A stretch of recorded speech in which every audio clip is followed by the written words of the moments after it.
Welcome to another podcast. We have with us Yannick Ambrose, who is a really talented director. He did the film May 15th in Paris.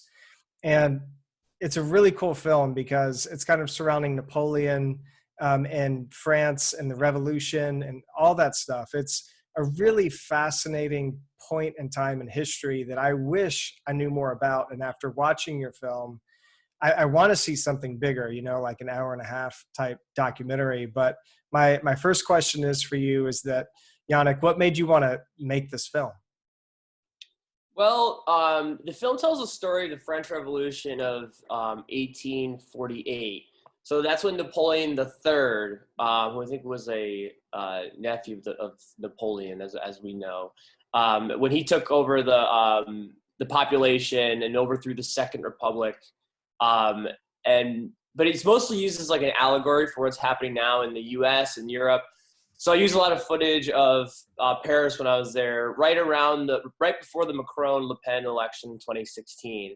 And what made me want to kind of do this film was, at the time Trump was elected, about a year before, and Brexit was on everybody's mind. That was I think about a year before the referendum. So it was like a very hot button issue. And we're still seeing this. And this rejection of globalism and the establishment across the West kind of coming in a lot of ugly forms, and mostly through, right-wing nationalism and all that.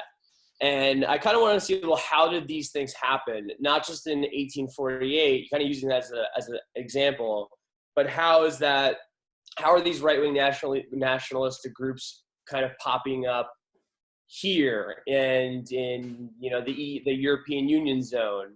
And basically this kind of question is, we using Trump as an example. We all know Trump is a problem, but he's a symptom of a problem as well. And you can say the same for Brexit or Le Pen or Duda in Poland or any of these other countries. So that's kind of what I wanted to get at. I don't know that. I mean, most people know that Napoleon would have been considered a dictator. So how does the film portray that a country unwittingly bringing a dictator into power when maybe they didn't know he was going to be one? So there's still this question, how does this happen, right? And people kind of think it's not a binary thing. They think, well, is it racism and anti-immigration, or is it taking advantage of the poor population that kind of rightfully feels that the government has failed them? But it's both, right? I mean, Mussolini in the 1920s used the post-war crisis to his advantage, and obviously extremely xenophobic. In 1848 and here, it's not just that the government failed them. They outwardly, so before any kind of populist or pretend populist person comes about and turns out to be very authoritative, very nationalistic, very using anti-immigration policies to get people angry, to blame people, it usually does stem from this idea that before it happens, there usually is somebody in power, whether it be a monarch or an establishment kind of government.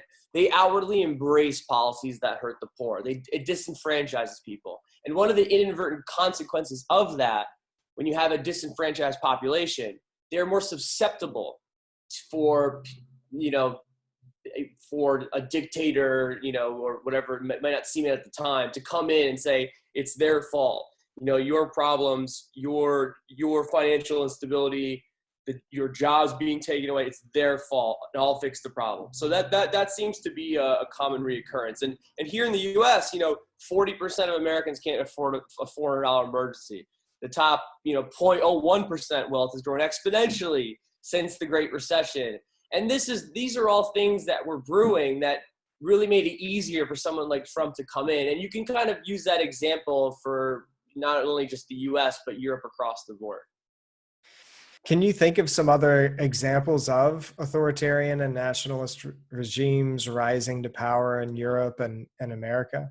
Yeah. So, at the time when I was shooting this in Paris, you had Le Pen against Macron. And Macron is a great example of a more kind of neoliberal corporate establishment person or cohort that you're really seeing, luckily, but that's the funny thing, right, is Macron is definitely somebody who the populist wings of the country do not like.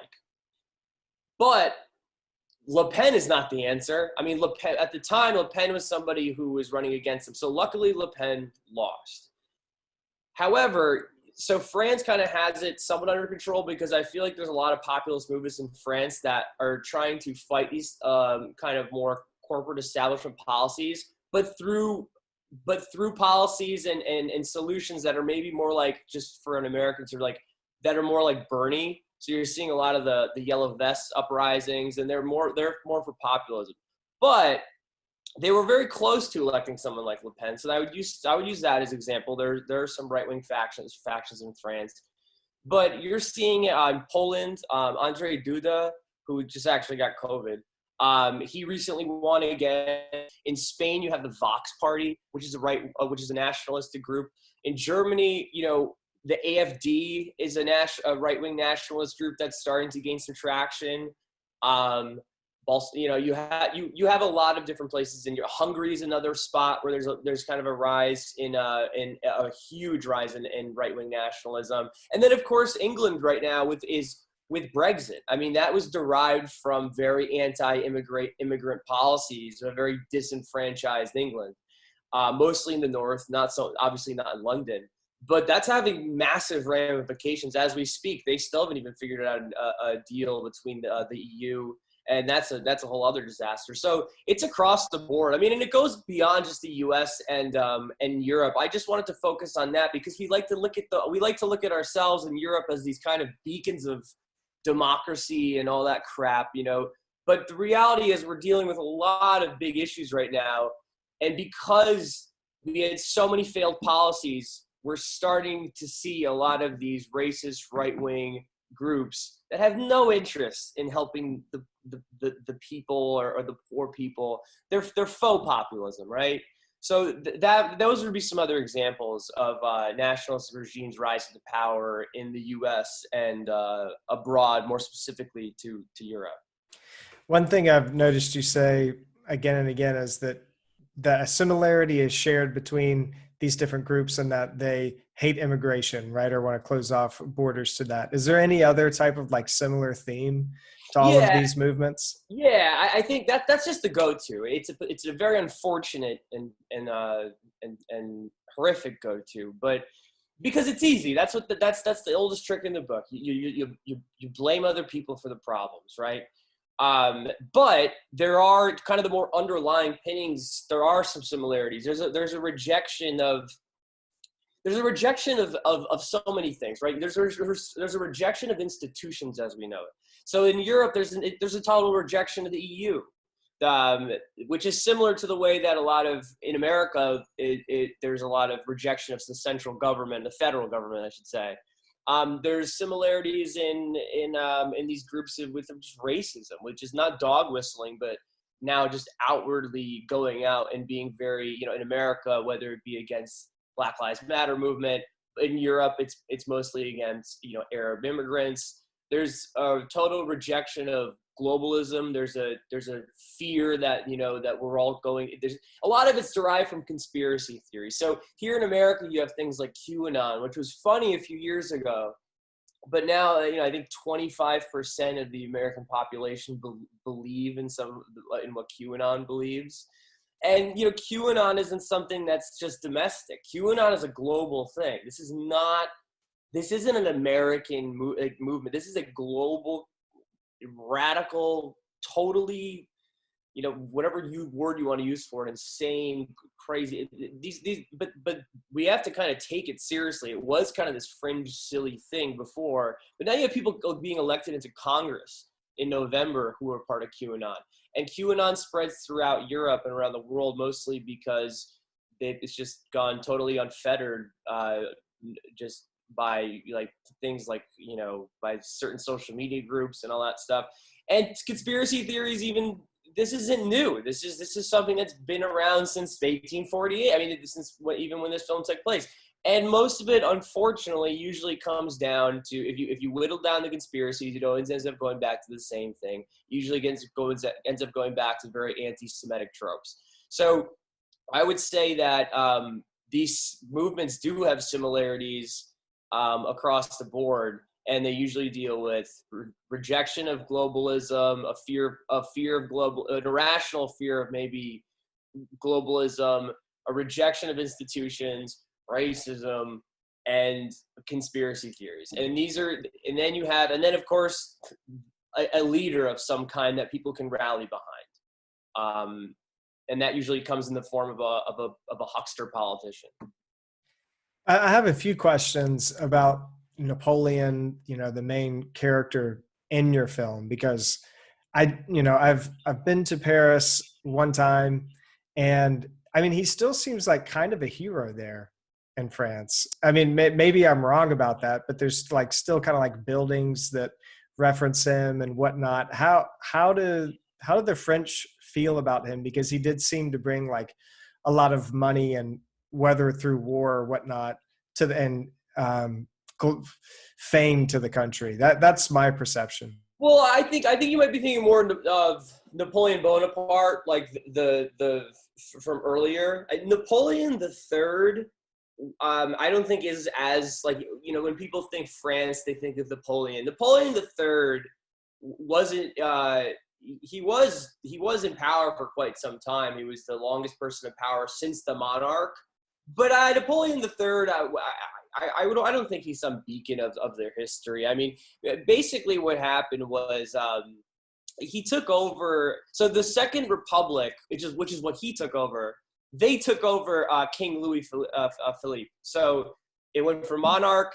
And they kind of try to do some provisional governance. The Second Republic, they once again kind of ignored the demands of the poor. But in terms of Napoleon III, I mean, I think I'm not really sure. I would have to be in France more to kind of really understand how they view that. I'm sure different pockets of the country view it differently. But I think right now France is more interested in trying to really look at what Macron's doing, and hopefully, like I talked about, they don't go the route of, say, what we did and elect someone like, just using this as a U.S. example, just because I that maybe more of your audience is that. So many of these cases come down to this: you have a kind of corrupt establishment center, right, that does a lot of these policies. That would be someone maybe more like a Mitt Romney type, or even someone like a Hillary Clinton type, or something like that, right? And in these countries, you have, say, in France, you have a Macron. That's similar to that.